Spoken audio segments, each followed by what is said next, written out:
चलो, it's good to hear from all of you.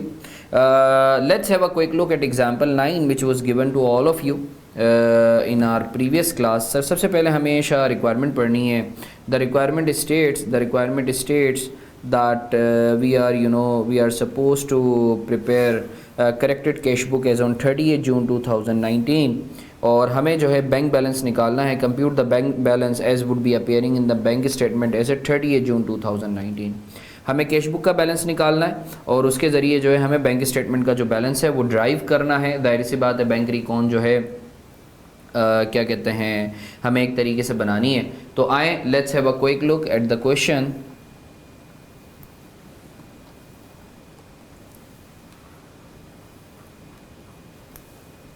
आज हमारी है 4th class,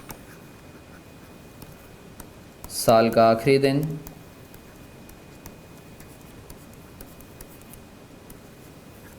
example 9 of study text.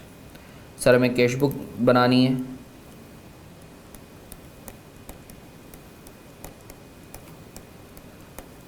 June 2019.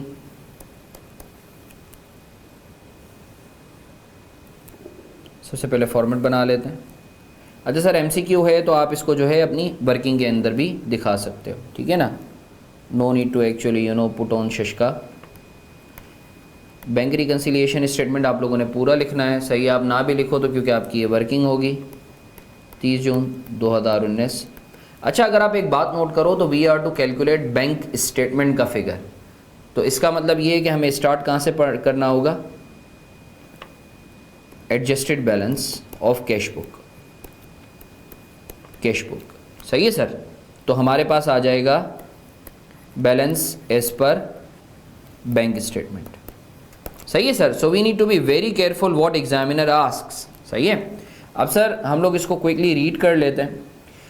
Lambda establishment is preparing bank recon as of 30 June 2019. In this respect following information is available. Sir cash book balance जो है वो आपको दिया हुआ है.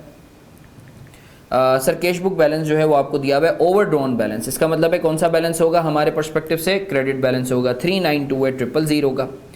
Check outstanding as of 30 June 2019. 30 June 2019 को ये checks outstanding है मतलब अनप्रेजेंटेड है.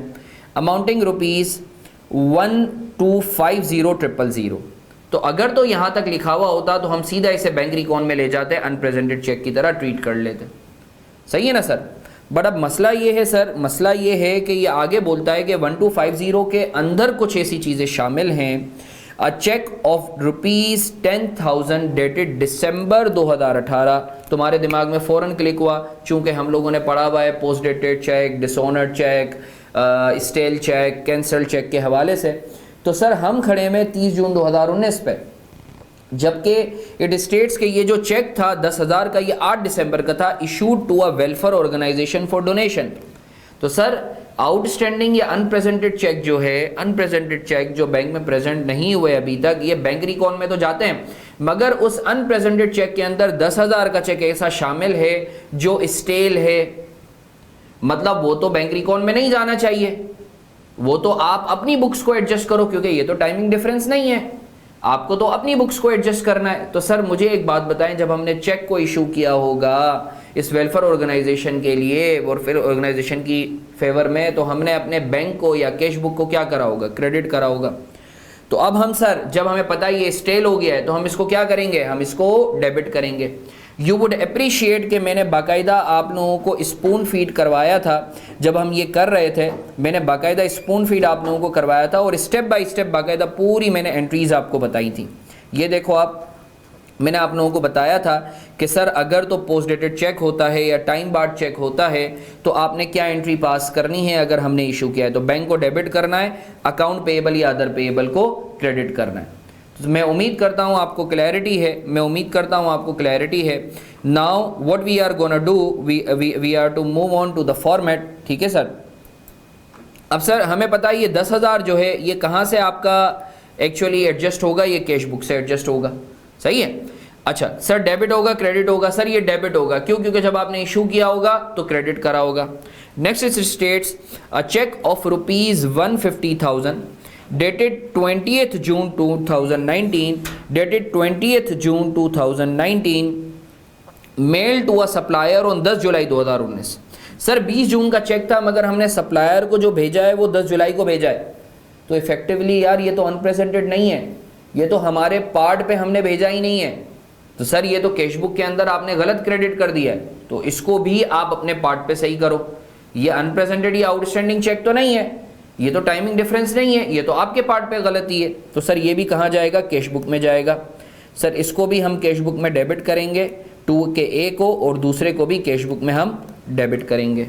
अभी मैं बर्ड्स आई व्यू दे रहा हूँ, अभी हम डिटेल में जो है क्या कहते हैं इसको हम लोग फर्दर डेलिब्रेट करते हैं। Adjustment number 3, a cheque of ₹391,000 issued to a supplier was recorded in the cash book as 3,19,000।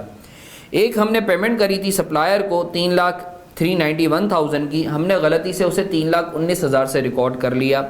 मतलब हमें किसी को देने थे, अज्यूम कर लो 3,91,000, हमने गलती से उसको रिकॉर्ड कर लिया 319, कम से रिकॉर्ड करा है तो दोनों के डिफरेंस से क्रेडिट और कर देंगे, आसान सी चीज़। अच्छा सर, एडजस्टमेंट नंबर 4 में ये बोलता है, अभी मैं एक एक एडजस्टमेंट को वापस दिखाऊंगा, अभी तो मैं सिर्फ एक रन थ्रू करवा रहा हूँ।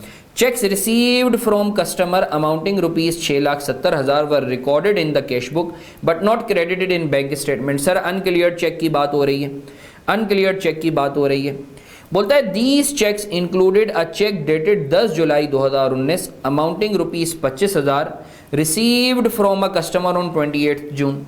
सर कस्टमर से हमें मिला है 28 जून को, बट डेट डली हुई है 10 जुलाई की, ये तो सर पोस्ट डेटेड चेक है, पोस्ट डेटेड चेक तो क्लियर होएगा ही नहीं, ये तो आपने जो है गलत किया कि आपने बैंक में जमा करवा दिया है। ये अनक्लियर तो उस वक्त आता जब ये डेट भी जो है 28 जून की होती और बैंक ने क्लियर ना किया होता, ये तो आगे की डेट का है, तो ये तो आप अपने पास सही करो, ठीक है ना। चूंकि हमें चेक इशू हुए थे तो ये 25,000 जब हमें इशू हुआ होगा, हमें रिसीव हुआ होगा, तो हमने डेबिट कर दिया गलती से, बट हमें पता चला यार ये तो पोस्ट डेटेड है, ये तो बैंक में देना ही नहीं था, तो सर ये गलती हमारे पार्ट पर है, तो हम इसको क्या करेंगे, सही करने के लिए क्रेडिट कर देंगे। फिर बोलता है a bank debit advice dated 30th June 2019 for interest charges amounting ₹80,000 were received in July 2019। Sir bank ने जो है हमें इंटरेस्ट चार्जेस लगाए थे, हमें बैंक ने बाद में इंटीमेट किया है 80,000 का हम क्या करेंगे, जून के चूँकि चार्जेस थे तो हम अपने पास क्रेडिट कर देंगे। तो आए सर जल्दी से हम लोग जो है इसका फॉर्मेट बना लेते हैं। 3,928,000 ये हमारे पास फिगर है। अब आपका जो बैलेंस आ जाएगा सर, ये कौन सी साइड पर आएगा सर, बैलेंस 3,928,000। अब सर ये जो आपका बैलेंस है सर, ये आपका अनएडजस्टेड बैलेंस है। अब सर हमने बात की थी एक एक करके, cheques outstanding at 30 June 2019 amounting ₹1250। अच्छा सर मुझे बताएं, जब बैंक रिकॉन हम बना रहे हैं तो हम क्या करना है, हमें बैंक स्टेटमेंट का बैलेंस निकालना है, इसका मतलब है हम एडजस्टमेंट किस में करेंगे, कैश बुक में करेंगे, सही है ना। तो सर मुझे बताएं अनप्रेजेंटेड चेक मैं साथ साथ करवाता हूँ, देखते रहेंगे इसको। सर ये जो आपका 2 है, अनप्रेजेंटेड चेक क्या होता है, जब हम कैश बुक से बैंक स्टेटमेंट के बैलेंस पर पहुंचना चाहते हैं तो अनप्रेजेंटेड चेक क्या होता है, सब फॉर्मेट रिकॉल कर लो, मैंने आज लेक्चर्स स्पेशली तुम लोगों के लिए भेजे थे। बैंक अनप्रेजेंटेड चेक क्या होते हैं सर, ऐड होते हैं, क्योंकि आपने माइनस करा होता है और आपको बैंक स्टेटमेंट की तरह बनना होता है अनप्रेजेंटेड चेक। अब सर अनप्रेजेंटेड चेक थे कितने के सर, सर अनप्रेजेंटेड चेक थे 1250000 के, मगर सर आपको बताया इसने कि इस अनप्रेजेंटेड चेक में से एक चेक ऐसा था जो स्टेल था 10,000 का, सही है ना, या एक तरीके से टाइम बार्ड चेक था, टाइम बार्ड या स्टेल बासी को कहते हैं। तो सर मैं इसको लिख देता हूँ 2 में स्टेल चेक, सर कितने का, 10,000 का।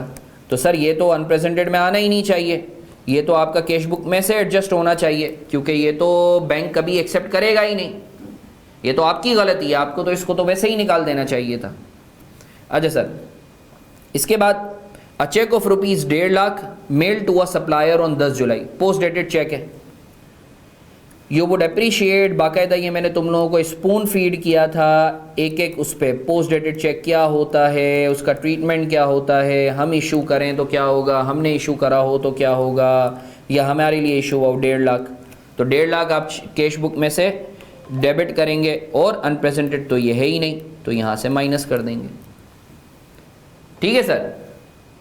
तो सर हमने जो है 1,12,50,000 हम BRS में ले जा रहे थे, मगर हमारे अकाउंटेंट ने हमें रोका कि भाई रुक जाओ, इसमें स्टेल और पोस्ट डेटेड है, वो तो निकालो, वो तो आप अपने पास से ही करो। तो हमने अपने पास से ही कर दिए। बाकी सर डिफरेंस कितना आ रहा है जल्दी से बताएंगे, बाकी डिफरेंस कितना आ रहा है सर? 10,90,000,000। मानते हो या नहीं मानते सर? मानते हो या नहीं मानते सर? मानते हो या नहीं मानते सर? अच्छा सर आगे बढ़ते हैं। इसके बाद ये बोलता है a cheque of ₹391,000 issued to a supplier was recorded in the cash book as 319,000। Cheque to supplier 391 के माइनस 319 के, सर कितना आ रहा है सर? सर डिफरेंस लेके बताते हैं सर कितना आ रहा है? 391 माइनस 319 72,000। हमने कम से रिकॉर्ड करा है ना सर, हमने कम से रिकॉर्ड करा है ना सर। अच्छा सर इसके बाद sir adjustment number 4, check received from customer amounting rupees, check received from customer amounting rupees 6,70,000 was recorded in cash book but not credited in bank statement. Sir ये तो अनक्रेडिटेड चेक की बात हो रही है, तो सर 6,70,000 हम लिख देते हैं। नहीं सर 1 मिनट रुकें, सब्र करें, आगे ये कुछ और भी बोल रहा है। तो हम एक काम कर लेते हैं, पहले यहाँ लिख तो देते हैं 4। सर क्या लिखना है? लेस, क्योंकि हमें अब बैंक जैसा बनना है। सर कितने से? 670।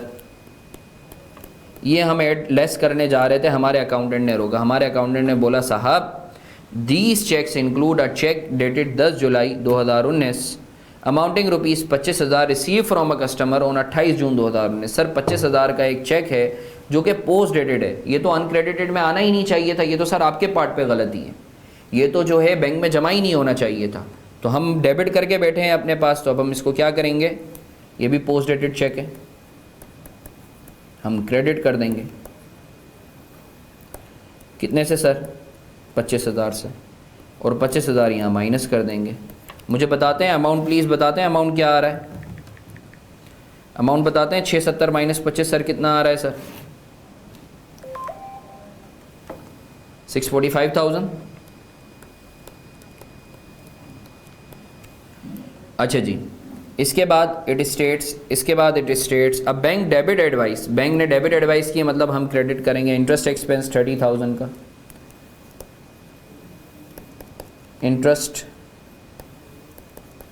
80,000।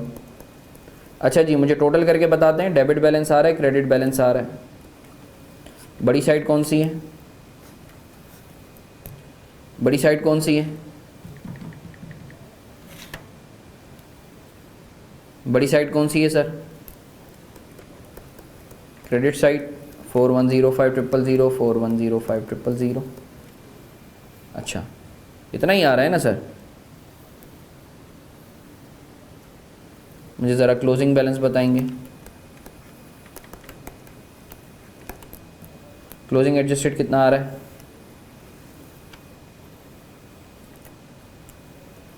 3945,000। अब यही आपका एडजस्टेड कैश बुक का बैलेंस हो गया। Obviously credit balance 3945,000। अब ज़रा मुझे बैंक स्टेटमेंट का बैलेंस निकाल के दें, जो रिक्वायरमेंट थी। एक को प्लस करें और एक को माइनस करें तो इट शुड कम टू कितना आ रहा है सर? 35,00,00,000। सर कौन सा बैलेंस है सर? ये आपका नेगेटिव बैलेंस है, जिसको मैं बोलूँगा डेबिट बैलेंस। सही है। तो सर मैं उम्मीद करता हूँ आपको क्लैरिटी है, मैं उम्मीद करता हूँ सर आपको क्लैरिटी है, ठीक है ना sir? If there is any question please feel free to ask.